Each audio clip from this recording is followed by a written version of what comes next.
Now, let me welcome on to the Mountain West Insider Podcast. It is the very first coach that we've had on the show, and we could not do this with anyone other than the man that made Field of 68 what it is today.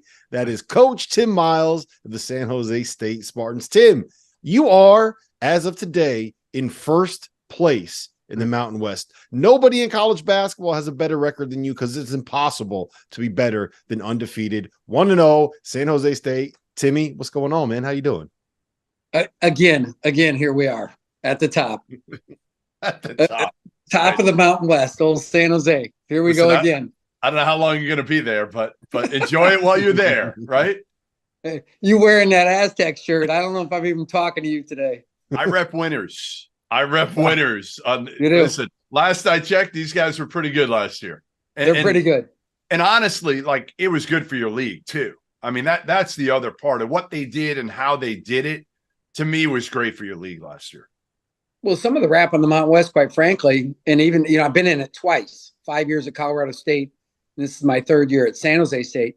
And that we weren't winning enough going deep enough in the tournament. And at the time, the first time I was in the league at CSU from 7 to 12, the Missouri Valley had really good runs. Northern Iowa won some games. I think Bradley went to the Sweet 16. And then, of course, Porter took, Loyola later to the Final Four. And the Mountain West really hadn't done that. In fact, Utah went to the championship game, but as a WAC member, not as a Mountain West member. And so, it was just one of those things that it was good for our league, no doubt. We have a great league.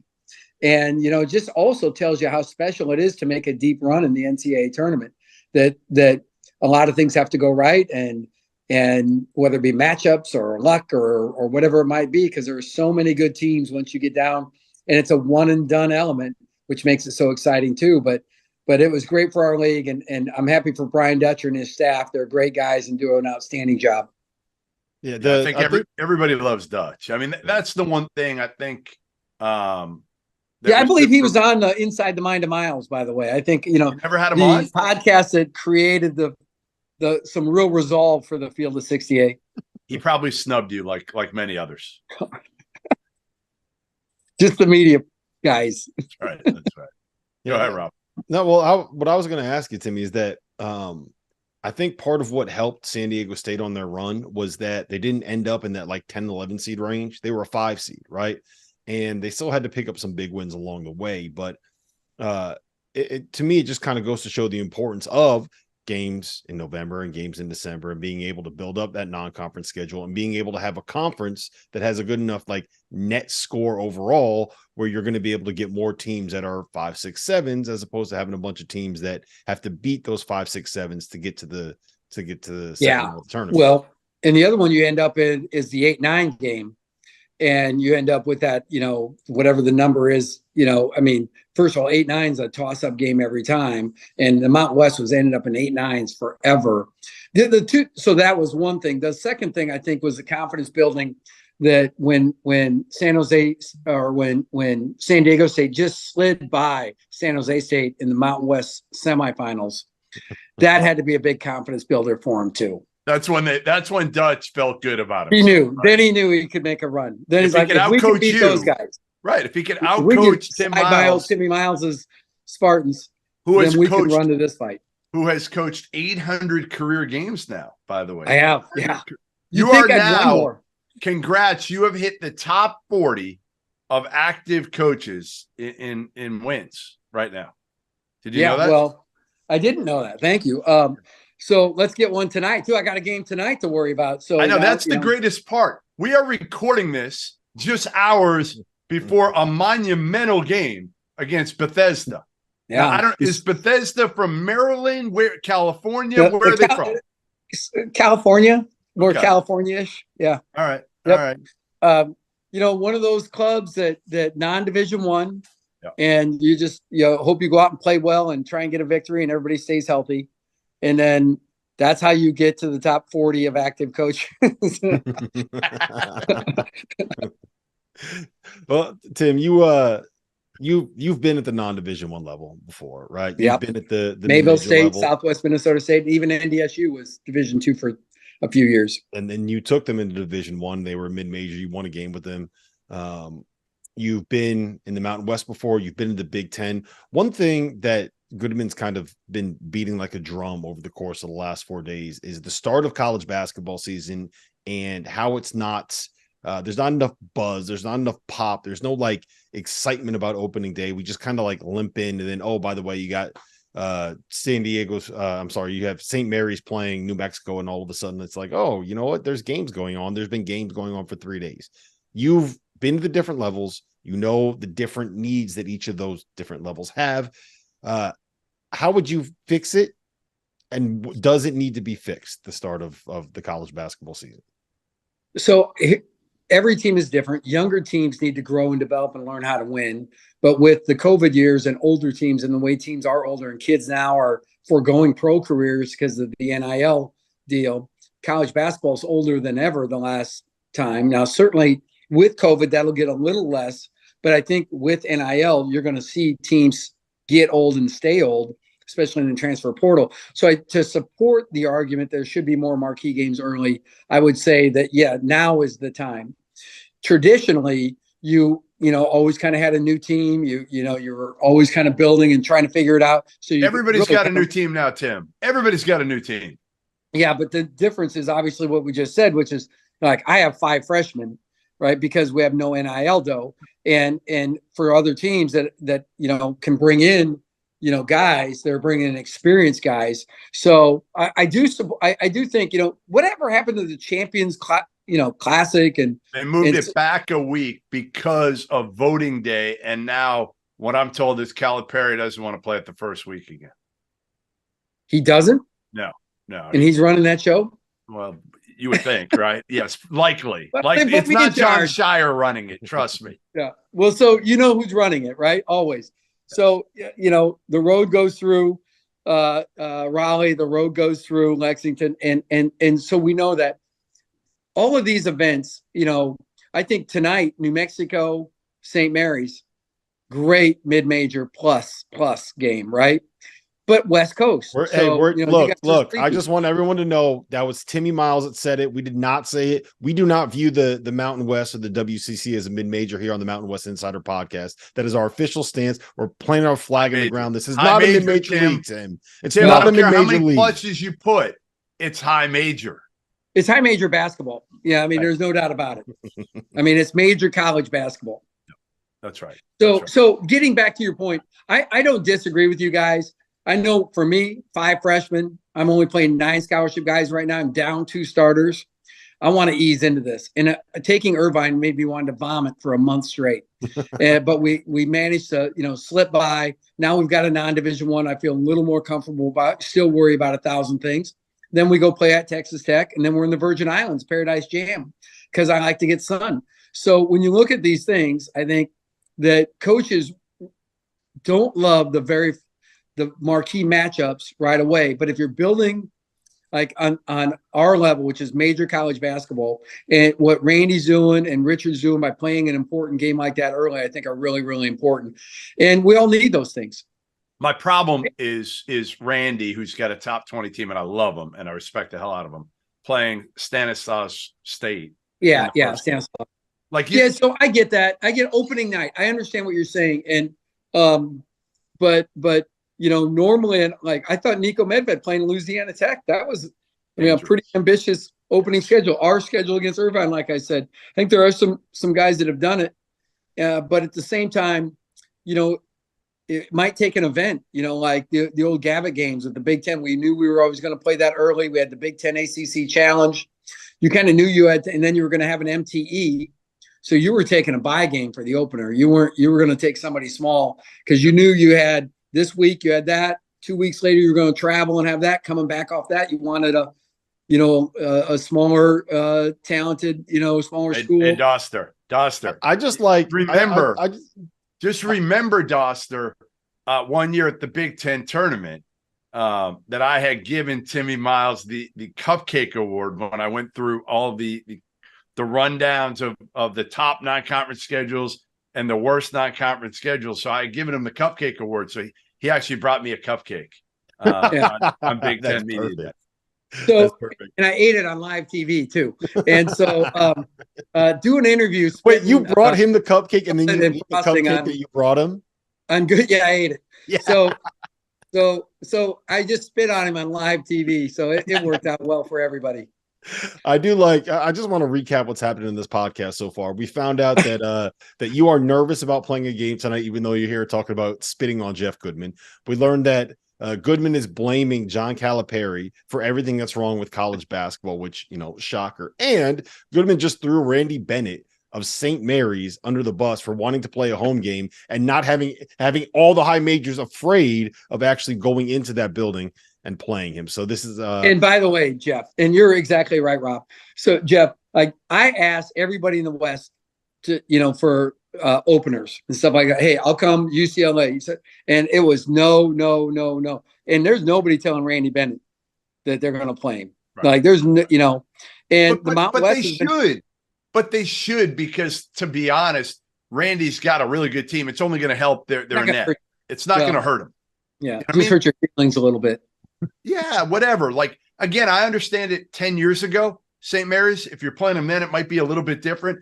I think now everybody's got the respect that if you go out and I don't care, Purdue, and you play St. Mary's and you lose, it's not like everybody's going to look at you and go, oh my God, the sky is falling. You just lost to St. Mary's. No, that's not going to be the case. I think Purdue is the wrong example given everything that's happened with that program in the tournament the last 3 years. You just keep stepping in it, man. You just keep stepping. See what happens, Tim. You leave the field of 68, and this is what I got to deal with. Then.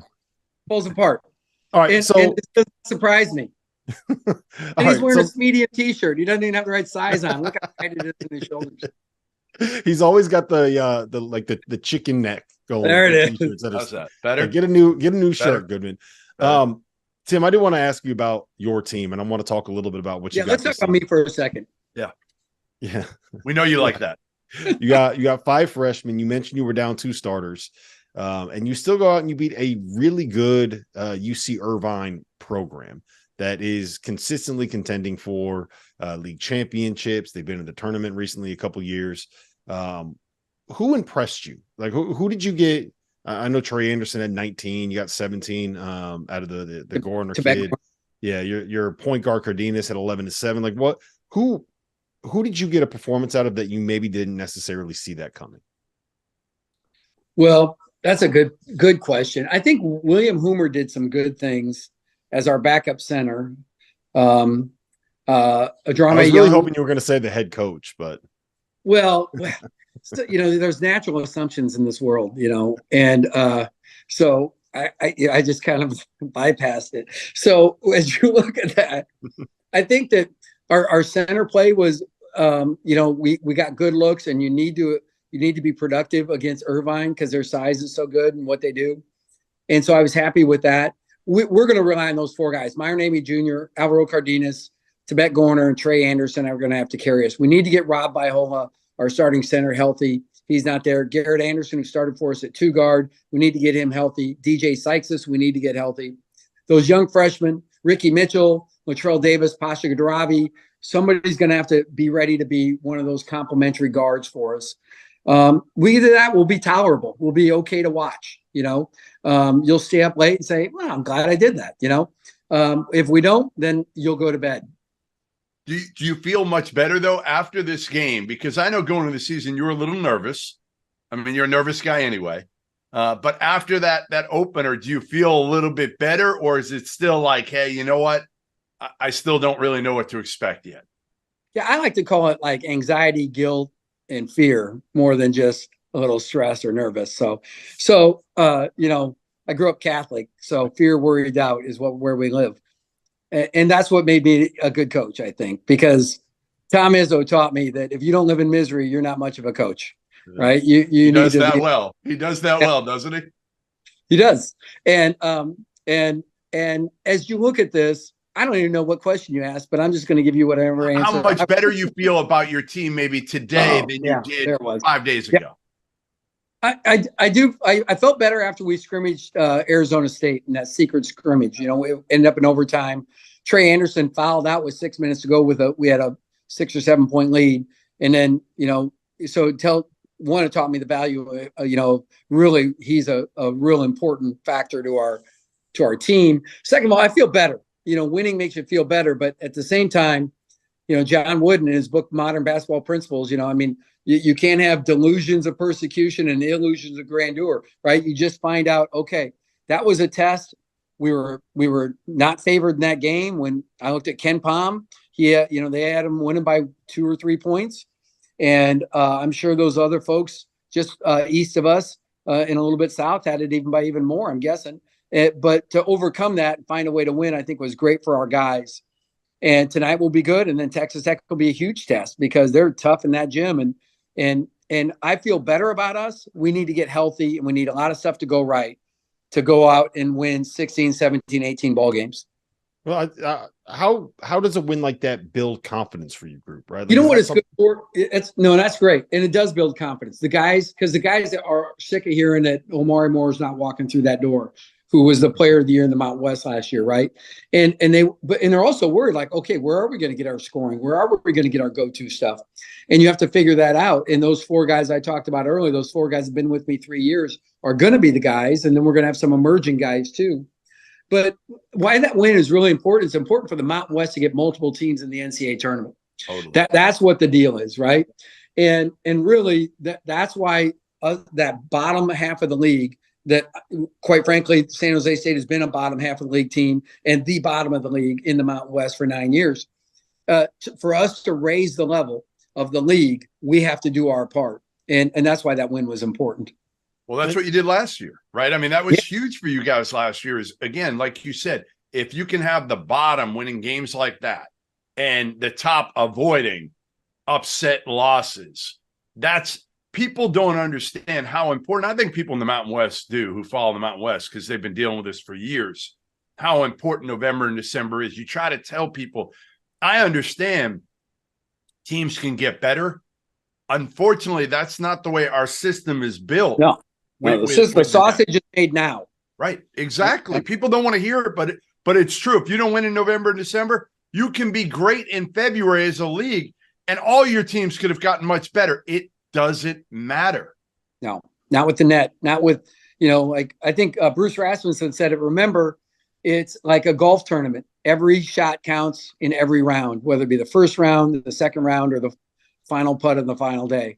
I think that's a good thing, though. I don't think that's a bad thing for college basketball. I mean, everyone, the great equalizer is that you can get to the tournament and you can be a 5 seed and make it to the national title game, or a 4 seed like UConn and go out and win a national title. But I think that it's good that there are actual ramifications for what happens in November and December, because you don't want it to just be March. You want people to actually be like, okay, San Diego State is going to Lubbock. They are playing Texas Tech. It is a Sunday. It's 2:00. A lot of people are going to be watching football, but you kind of got to keep an eye on that. You got to pay attention to it. Like, we got Nevada heading up to Washington on Sunday. You have San Diego State playing BYU on Friday night. Tonight, about 6 hours after we finish recording this, you have New Mexico playing St. Mary's. Like, you want those games to be something that people want to tune into and watch because they actually have significance, unlike the exhibitions that were played in October that Goodman loved. There's no question about that, Robbie. And you're right. And I think we all agree. We're all saying the same thing. And I think it's a great thing. And I just think I know it's what we need to do to help our league.